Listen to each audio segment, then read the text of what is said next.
This is Forge Daily with Mackenzie Barwell on the Forge Audio Network. Forge fans, welcome back. We've got one more episode of Forge Daily this week before Max Access tomorrow with Kyle Becker. Today's September 28th, 2023. I'm your host, Mackenzie Barwell, here to give you all things Forge FC. In today's episode, we will talk Forge versus Halifax this weekend, take a listen in to the CPL newsroom, and then check in with Chris Kalongo and Woobens Pacius post-practice. So let's get right into it, beginning with this weekend's matchup. As I mentioned in Tuesday's episode, Halifax's home record is very good. It's the second best in the league. Of their 36 points, 25 of them have been collected at home, with 8 wins, 4 losses, and a draw. Their overall record, though, is relatively even across the board: 9 wins, 9 draws, and 8 losses. They've got a stadium that fills up pretty quickly, and I think I've said it before on this podcast, but the average amount of Forge fans at Tim Hortons Field would overflow this venue. And Moobs and I talked about this a little later on, but I just think it's funny how that can really change the energy of a stadium. That said, I should mention that the club has actually pitched building a permanent stadium, so it'll be interesting to see in the coming months whether or not this happens. I think it would be really, really cool for the expansion of the league because clearly there is some interest in Canadian soccer over in downtown Halifax. Forge, as we know, currently second with 42 points, and they'll want to stay there because Pacific is inching closer and closer and could potentially take over this weekend if Forge don't walk away with 3 points here. Looking at this season's record between the two teams, Forge has yet to beat Halifax with 2 draws and a loss. But that said, they've been more dominant overall, having just lost to them 3 times in all of their matchups. All right, let's shift gears. I wanted to include something from the CPL newsroom with Christian Jack and Mitch Tierney. They talked about Forge's tendency to kick it into high gear when playoffs come around. The win from Forge, I think, really showed that this team knows and steps up in big games. We've been waiting for them to get into another gear, Mitch. Ultimately, they knew they weren't going to win the league. Calvary had secured it by the fact that Forge were going to win it, but there's still so much on the line. Charlie and I spoke afterwards in our reaction. You can watch it on social media about just how much tension was on the sidelines, and Bobby Sminiotis also saying how much it meant for his team to win that game. It was clearly a team, for me, that knew the value of securing second place over what would be a third place game in terms of getting into that knockout rounds right away. Did you see that? And that, again, this playoff warm-up made a big difference in the intensity?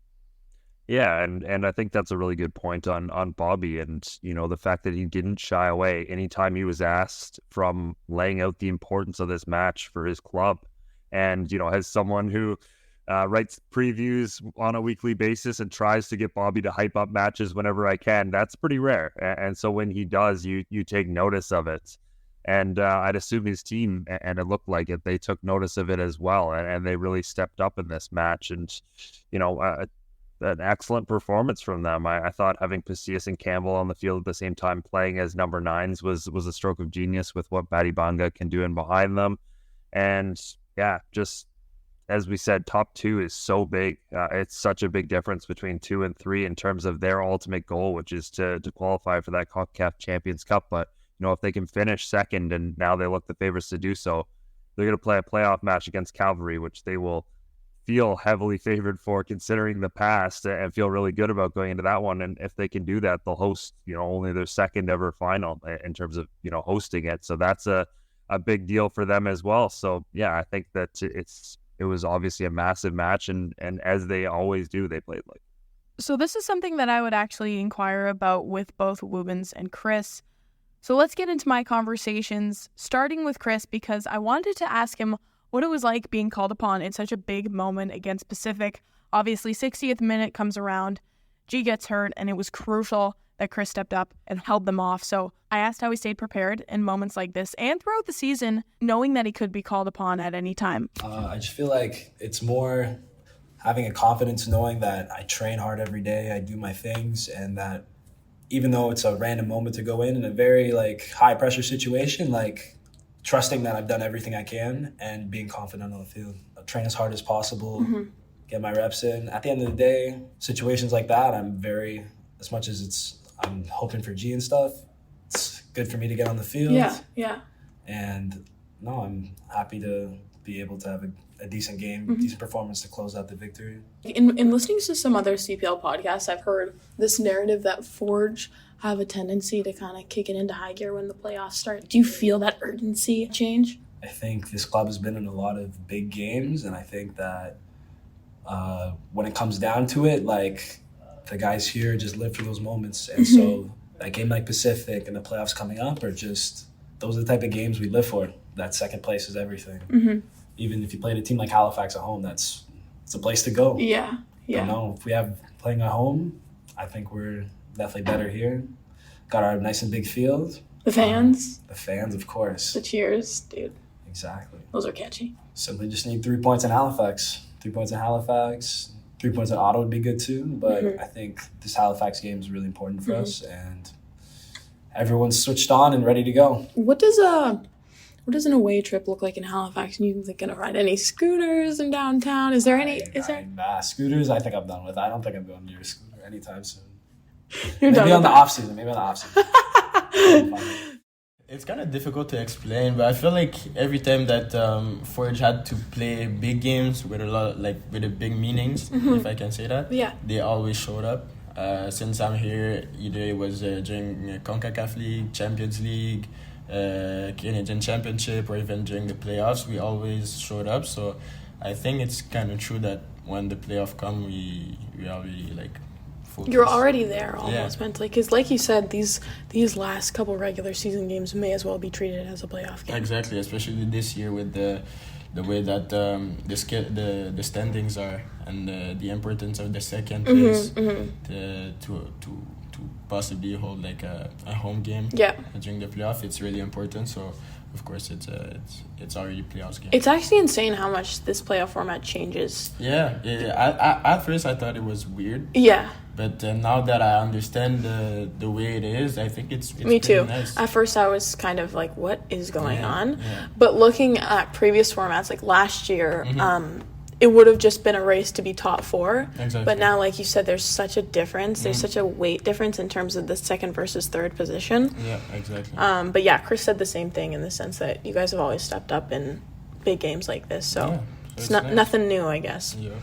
Okay, obviously Cavalry have clinched that regular season title already, but it's super important that you guys hold on to this second place, finishing it out. So what do you think has to happen against Halifax and Ottawa to close it out? Well, I think we played a big game last game against Pacific. Energy was good. We were good tactically, technically. We were good defensively, offensively. So I think we should just keep going on that way and trying to do our best again this Saturday against Halifax. Yeah. You know that they have a good team and it's difficult to win in Halifax. But again, like I said, if we play like we did last weekend, I think we have a good Continue chance. the form. Yeah, exactly. What makes it so hard to play in Halifax? Because they have such a good home record. Like, what is it about that stadium? Well, first of all, it's on grass. So I think their grass is good. I don't think their grass is bad or whatever, but, you know, we're used to play on turf, so maybe a little bit of adaptation. Yep. And also, they have a good crowd.